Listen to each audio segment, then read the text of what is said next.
We've started fall, and flu season is creeping in.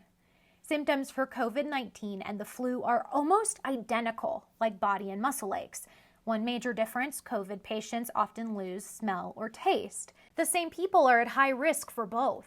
The elderly, those with secondary medical conditions such as cardiovascular disease, high BMI, etc. Virologist Andrew Prakash warns that patients with the flu may think they are infected with COVID-19 and search out tests for the coronavirus but not the flu, or vice versa. There may be an option for one test that combines results. Those tests are, well, number one, they're a bit more expensive, and number two, they're not widely available yet. Medical institutions and some companies are trying to pair flu and COVID-19 testing so that a lab can test one sample at the same time, but there is concern that testing access issues will make diagnosing either virus more challenging. The flu season is wrapping up in the southern hemisphere, and cases were down this year.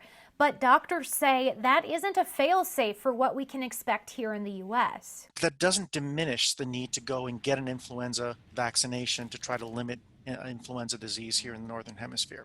There is some potential that we won't see a terrible flu season, perhaps because people are practicing more social distancing and mask wearing. So far, scientists have not seen a large number of co-infections when someone gets the flu and COVID-19 at the same time. There is some data that we're concerned about co-infections, one virus causing an environment within your lungs that makes the other virus easier to infect.